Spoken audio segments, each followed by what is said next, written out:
today we're talking reserve setting. What that is, you're setting the reserve ahead of an auction. Sure. Now, calling it for what it is, different brands, different sort of rules, I guess, around how all of this work. But today we're going to give you our approach because we truly believe that our approach is the best. As simple as that. And we might be wrong, but nevertheless, today we're talking, what do we do when we set a reserve for one of our clients ahead of an auction? And so you've got to have an expectation. Know this for starters, like Diego, and all the hundreds of auctions, it must be however many we've done together. Can you remember the last property that sold for reserve? I can't. I cannot, right? Can't. So if it lands on the actual reserve, it's an absolute fluke. It's like 1 in 100 kind of situation. So don't have any anxiety around that number. It has to be fluid. Because truly you never know what you're going to sell for until you're faced with it. And it's exactly the same for the buyers. They never truly know what they're going to do until they're faced with, oh, someone else wants our property, and that competitive arousal kicks in.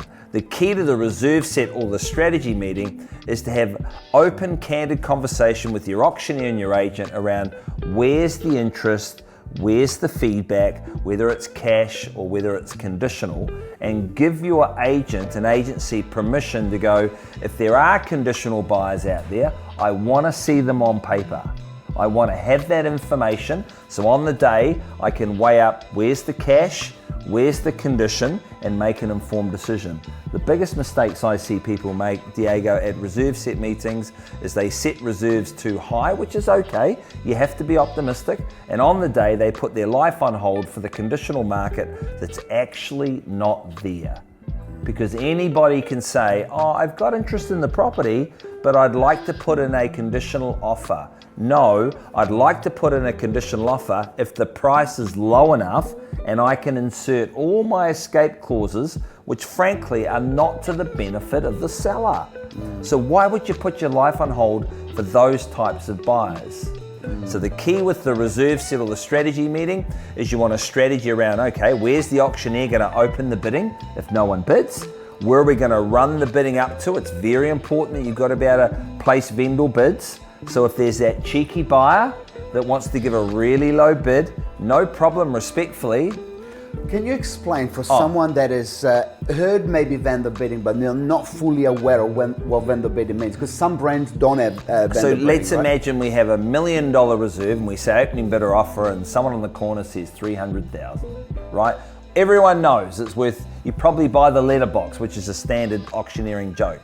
Thank you at 300,000, but Mildred and Thomas have instructed me to place a vendor bid at 600,000 because they're not going to engage with people north of that number. So it's just a roadmap towards ownership. It's an important thing that we do. Hence the reserve set strategy meeting. You want to know as a seller, where is your auctioneer going to place vendor bids up to? And at what point is he then going to give you control to go, right, we're going to negotiate if we're below the reserve, but above, you know, that fair market value, where's a number? Where's the number that he's going to come and have a chat and say, what would you like to do? In that zone of moving on, you know, in those murky waters. And quite often you have to go there, and that's okay. We're used to that. Above the reserve, easy.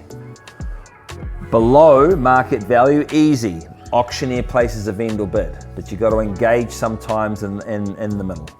The trap that I see sometimes agent making a mistake of is not giving enough information to your vendors because they're getting to the reserve, to the auction week, and they got uncertainty around, well, is my dream price still achievable? I've not seen many comparables. I haven't been told too much around where buyers are seeing value, so I'm going to put the reserve where I want because I've got no other reason to do that but doing that because that's my happy number.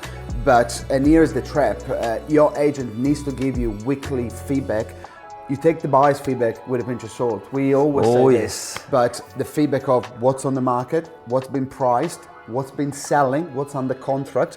Because if you got an holistic view of everything that's happening in the market. Good words, holistic view, yeah. It's then you can go with confidence and have a more meaningful conversation around the reserve. Yes. And I think that's the biggest traps, not vendors not having the information for them to see what's in front of them. And heaven forbid, people are too busy to do a reserve set meeting. Like it happens to me every week still. So people arrive at auction night. I haven't spoken to the vendors, so information gets lost, expectations are different. Everyone's trying to do the right thing, and heaven forbid they actually don't even do a strategy reserve set meeting with your auctioneer 2 or 3 days before. Like, we're the sharp end of the pencil. It's an absolute privilege to be looking after a very important asset. You have to have that meeting with your agent. You've got to have the conversation. You've got to come up with a plan everyone's happy with. And if it doesn't sell, it's okay. We've got a plan for immediately after the auction. We're not going to orphan you. I think a lot of people, they think it's a holy grail that it has to sell on auction day or it's a failure. No, it's a very small window of opportunity. Is there cash? Yes or no? But if there's not, it's okay. It's the best form of re-engaging. You get another bite at the cherry. Now that's coming back to, that's why that reserve strategy meeting is critical to go, what's the plan to maximize the price or sell it at a number you can move on with your lives? And if not, what are we doing straight after the auction, which is still auction day, to then get the market to re-engage with the property? Now, not doing that meeting and not doing it properly, man, that's costing you a lot of money and a lot of frustration. And that's why you work with a professional that takes you through a full strategy. Yep. Because otherwise you're missing, and then you're missing out on... Well, you deserve it, right? That's what you're paying for. Anyone can stand up and say some nice words and call some numbers.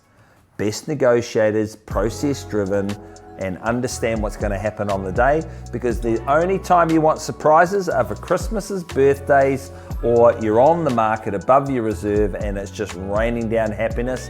And why not? Why not? Cut to the chase. We'll see you next week.